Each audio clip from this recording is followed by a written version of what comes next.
오늘은 우리 집 두 남자 머리를 자르는 날입니다. 평균적으로 한 달에 한 번쯤 자르는 것 같아요. 오늘 우리가 온 곳은 윌록 플레이스에 있는 모드 스튜디오.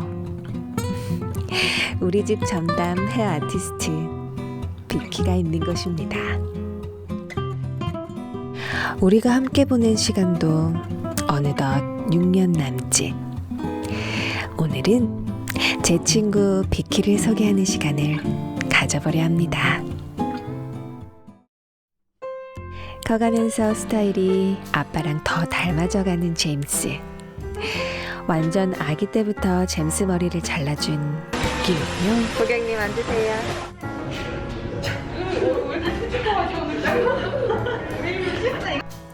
한 달에 한 번쯤 만날 때마다 매번 놀래요.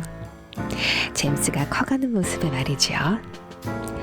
이젠 어떻게 잘라줄까?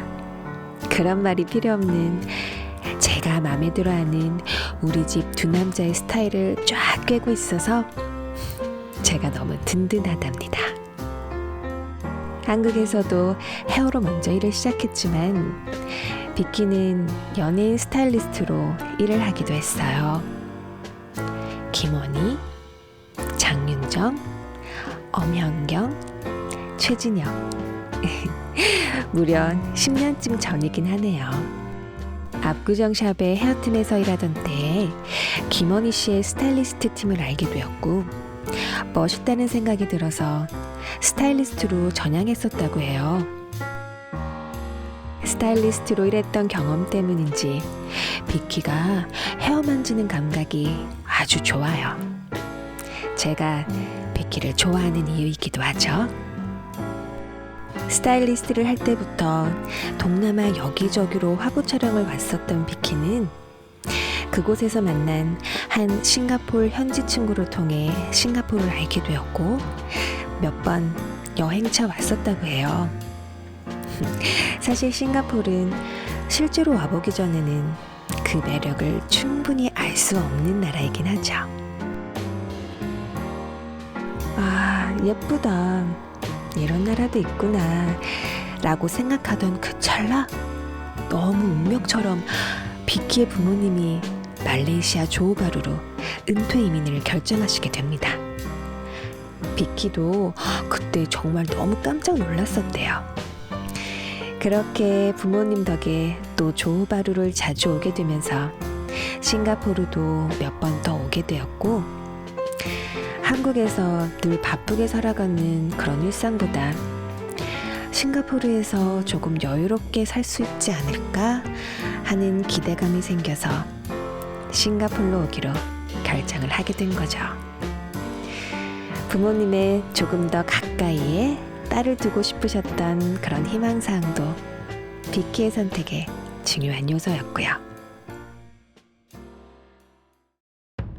비키는 싱가포르에서 배우 겸 감독 겸 제작자로 활동하고 있는 제이슨을 만나서 그가 제작하는 영화의 스타일 총 담당자로 참여도 했어요. So it's day 4 of our production for Jimami Tofu. 스타일, 헤어, 메이크업까지 다 비키 작품이랍니다. 저도 시사회에 초대받아 다녀왔는데요. 영상미가 굉장히 훌륭한 영화였어요. 아, 저도 못 가본 영화제 비키는 다녀왔네요. 제이슨은 저랑 또 친분이 있는 상민 씨의 남편이에요. 멋있죠? 아, 이 사진은 정말 찐부럽. 현재 비키가 소속된 모드 스튜디오에는 다른 한국 헤어 아티스트 분이 계시는데 바로 BK쌤. 이분도 한국에서 연예인분들 헤어를 많이 담당하셨대요. 박재범과 크러쉬가 싱가포르에 오면 들리는 헤어샵, 바로 비키가 있는 곳입니다. 생일이면 같이 챙겨주고 뮤직도 같이 배우러 다니고 이젠 정말 찐 친구가 되어버린 우리 비키. 싱가포르에서도 그 어디를 가서도 우리 이 우정 변치 말자고. 사랑해 비키.